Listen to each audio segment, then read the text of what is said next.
Bon, mais bonjour à tous. Je suis Laurent Grisel de la société Sauter Régulation. Je vais vous présenter tout d'abord la société, succinctement, ensuite le décret tertiaire, le décret BACS et ses solutions. Alors, la société a été créée en 1910 par M. Fritz Sauter avec la première régulation. C'était une régulation mécanique d'éclairage public qui est toujours en activité aujourd'hui. En 1917, il a inventé le chauffe-eau qui s'appelle le Cumulus, que tout le monde connaît. Création de la première filiale en Allemagne en 1925. Je vais vous passer juste les points importants. En 1961, arrivée de l'électronique en France, avec les premières régulations électroniques. En 1974, la première GTB a été créée. En 2004, Sauter FM, donc c'est une partie allemande, c'est sur du facility management qui n'existe pas en France. Ensuite, nous avons en 2008 les nouvelles solutions d'efficacité énergétique, l'EMS, c'est la gestion énergétique, dont on va parler plus précisément après. 2008-2012, c'est le BACnet IP, un protocole ouvert, donc on va préciser encore davantage tout à l'heure. Et ensuite, ce sont des filiales qui ont été rachetées pour faire grossir le groupe. Alors, nous proposons des solutions globales pour la gestion technique des bâtiments. Notre approche est ciblée sur l'efficacité énergétique. Alors, je passe vite parce que j'ai beaucoup de slides et vous me posez des questions si vous en avez. Alors, nous proposons des fonctions de terrain, capteurs et actionneurs, les fonctions d'automatisation et les fonctions de gestion, les supervisions, la GTD. Alors, je vais vous présenter le décret tertiaire et le décret BACS. Le décret tertiaire est un décret franco-français avec une obligation de résultat. Et ensuite, le décret BACS, qui est un décret européen.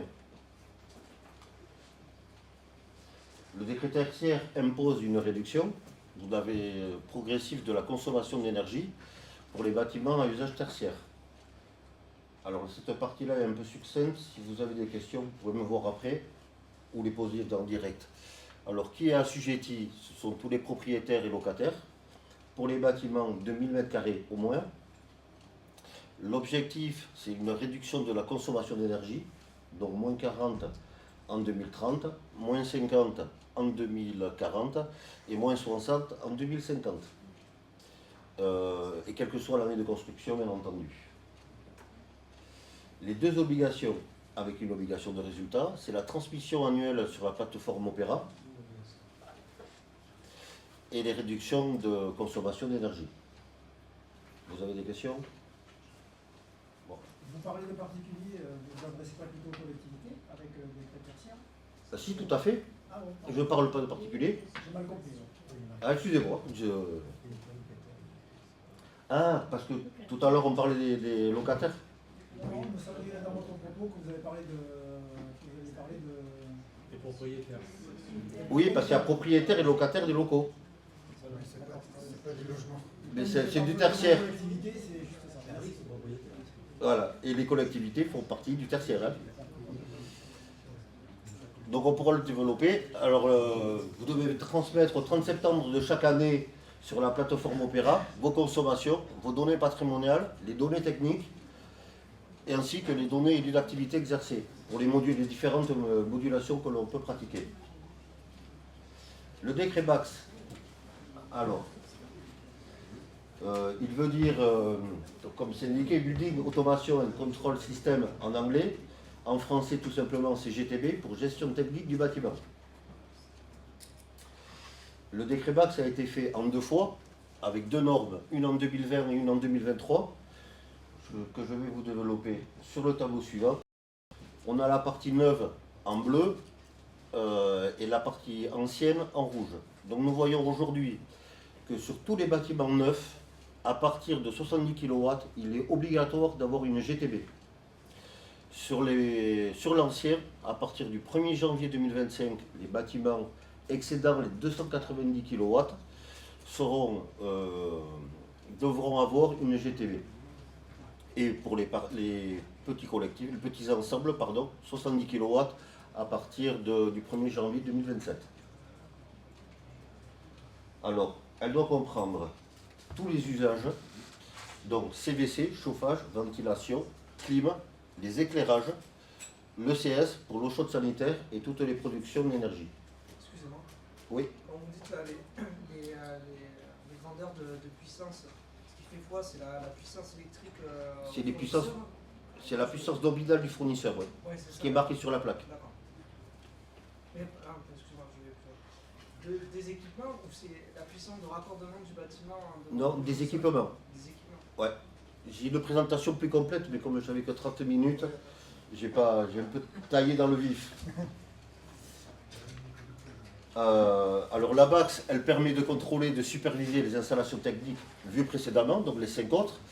Il correspond à la gestion technique du bâtiment. Il est obligatoire au sens du décret, les appareils de suivi, d'enregistrement, d'analyse de données, de production, de consommation énergétique et des fonctions complémentaires de régulation. N'hésitez pas si vous avez encore des questions, mais je répète beaucoup de choses. Alors ici, on redécompose vraiment tous les éléments vus précédemment. Donc on doit suivre et analyser par zone fonctionnelle et un cas de temps, pas de temps horaire, enregistrer sur 5 ans, ajuster et optimiser, ça c'est le propre du GTB, et comparer par rapport aux données d'études thermiques ou à des caractéristiques de chacun des systèmes techniques. Il doit avoir une gestion autonome, une sécurité en cas de panne, c'est-à-dire que nos automates sont programmés et vous avez, au cas où la GTB tombe en panne, le système continue à fonctionner. Maintenance et formation, donc qui est une obligation. Détecter et avertir, qui est toujours un peu le propre. Si on a une dérive sur le système, vous devez avoir une alarme qui indique que vous êtes en dérive. Et interopérable, aujourd'hui quasiment tout le monde est en BACnet IP, donc c'est un protocole ouvert et on peut lire et écrire sur tous les systèmes. Comme nous devons reprendre tous les matériels sur la GTB, il faut qu'on parle tous la même langue. Ça c'est une étude allemande qui peut vous montrer les économies réalisables. Alors les Allemands effectivement ils sont en catégorie C, donc ça veut dire qu'il y a déjà une petite régulation basique, mais on voit que si on passe de C à B, on a quand même des économies assez importantes. Et aujourd'hui en France, on peut dire qu'il n'y a pas de régulation. Donc on serait D. Ça voudrait dire que vous pourriez faire quasi 50% d'économie sur votre chaleur, rien qu'en mettant une GTB. Alors là, je vous parle de la norme française. Alors je vais développer. C'est un décret européen. Aujourd'hui, vous avez les C2E qui financent les GTB et elle s'appuie sur une norme française. Donc aujourd'hui, vous avez D, vous n'avez pas de GTB. En C, vous avez une GTB basique. Et à partir de B et A, où on commence à optimiser les GTB pour les consommations, vous pouvez toucher les subventions des C2E. Alors, on est dans la BAT TH 116, pour ceux qui la connaissent, mais on pourra le développer si vous venez de le voir sur le stand. Jusqu'à la fin du mois de juillet. Donc c'est un peu bref maintenant. Quand vous êtes en catégorie A, vous avez un doublement des C2E et vous avez 50% de plus quand vous êtes en catégorie B. Bon, il est probable, alors c'était normalement jusqu'à fin décembre, ça a été repoussé jusqu'à fin juin. On ne sait jamais, ça pourrait être encore repoussé. Ce qu'il faut retenir, donc je vous ai fait un petit laïus assez bref. Donc c'est tout le tertiaire en mm2 qui doit faire les enregistrements sur la plateforme Opéra tous les 30 septembre, ainsi que la publication. En fait, vous faites votre déclaration, vous recevez un document que normalement vous devez publier dans vos locaux. En fait, quand on a des locaux tertiaires, normalement on doit pouvoir le voir. Le décret BACS, c'est une directive européenne, donc. Le 9, il est obligatoire d'avoir une GTB depuis le 8 avril 2024 à partir de 70 kW. Et sur l'ancien, nous voyons les obligations, donc en 2025, 290 kW. Et sur les 70 kW, c'est à partir du 1er janvier 2027. C'est bon pour les photos? Oui, je connais. Et là, je vais vous présenter nos solutions. Alors, j'ai fait très court. Je ne sais pas comment on est en timing. Pas mal. T'as pas regardé là? Bon, ça va. Alors, nous avons différentes solutions aujourd'hui. Quand je vends un automate, j'ai un automate qui a déjà un module web Unity. Donc, c'est une page de serveur web qui permet de faire une GTB pour des ensembles, des petits ensembles. Donc, jusqu'à 3500 points. Qui reste, on ne sera là que dans la classe C. On ne pourra pas aller chercher les C2E avec ce type de produit. Donc voici, c'est des UL avec des extensions en fonction de ce qu'on a besoin, si c'est des entrées, des sorties. Donc le système chez nous est assez facile. Alors on a pris l'ensemble, on met le CVC en bas, on remonte sur un automate et on part directement sur le réseau. On est en réseau IP et on utilise le réseau de l'entreprise pour pouvoir faire de l'entreprise ou de la collectivité, bien entendu, pour pouvoir travailler dessus. On avait des solutions cloud, donc je vais vous montrer juste après. Alors, notre site, il est responsive, vous êtes en HTML5, vous pouvez le voir sur votre téléphone et modifier les consignes et regarder vos alarmes. Donc on peut avoir plusieurs solutions. C'est une alternative pour la GTB pour les petites installations, sans matériel supplémentaire, donc il n'y a pas de surcoût. Une fois que vous avez mis le module 6, qui est la base, donc le matériel que je vous ai montré, vous avez déjà une petite GTB pour une petite installation qui va très bien pour les petites collectivités. Donc là vous avez l'ensemble de vues graphiques en 2D, en 3D avec tout le système normal, donc les gestions graphiques, la gestion centralisée des programmes horaires. Donc pour une collectivité par exemple, baisser les températures pendant les vacances ou carrément couper, des abaissements de température le mercredi, le week-end et les vacances. Représentation des listes d'alarme, donc il est tendance historique, les envois d'alarme et les notifications si un matériel tombe en panne ou s'il y a une dérive importante comme évoqué précédemment. Les gestions séparées des utilisateurs avec des systèmes de rôle, donc on peut avoir plusieurs personnes, d'autres, certaines pourront avoir accès aux modifications des réglages et d'autres qu'une vue pour contrôler. Journalisation des activités et possibilité d'enregistrement. Alors c'est une licence complémentaire puisqu'on doit enregistrer les durées, les consommations sur 5 ans, comme évoqué précédemment. Alors le point d'accès unique, c'est l'UGL, appareil le module 6 qu'on a vu tout à l'heure. Intégration et visualisation, commande et gestion de n'importe quelle unité BACnet. Donc je peux reprendre tous les matériels existants, qui sont en BACnet IP ou en Modbus. Et là, je vais vous parler de Sauter Vision Center. Donc, c'est une supervision qui vient au-dessus du module web Unity et qui est plus évoluée, qui permet d'atteindre les catégories B et A avec des modules d'énergie. Donc, le système est un peu le même, sauf qu'on prend beaucoup plus de protocoles. Le BACnet IP, le BACnet SC pour les bâtiments de sécurité, les clients et serveurs OPC UA, le Sauter Novanet. Alors, avant 2010, nous faisions déjà de la régulation et nous avions un système fermé qui s'appelle le Novanet, qui est installé déjà un peu partout. Aujourd'hui, comme il n'est pas ouvert, sur le Sauter Vision Center, on peut le reprendre et garder ce matériel pour être conforme au décret. On prend les interfaces MQTT IoT, les interfaces API, les autres logiciels peuvent récupérer les données de notre SVC pour travailler sur autre chose.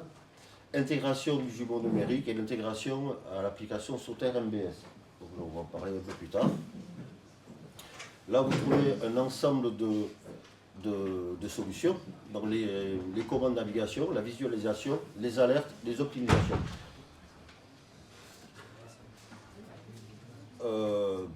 C'est toujours le concept des documents. Vous avez l'organigramme sur la partie gauche, l'arborescence. Et vous pouvez tout défiler comme ça, le tableau de bord, les listes à bas, les listes de points, graphique, journal, rapport. Des questions? Présentation claire des différentes informations thématiques. Donc nous avons une page d'aperçu qui est paramétrable par l'utilisateur et qui voit ce qu'il a envie de voir, avec des systèmes assez pratiques, des compteurs, des feux rouges, des alarmes, des choses très basiques, très visuelles, pour voir ça d'un seul coup d'œil. C'est qu'en anglais ou il y a du français? Parce que moi, dans la doc, c'est anglais. La doc est européenne, mais c'est en français, oui. Ouais. Effectivement, il n'y a pas de souci.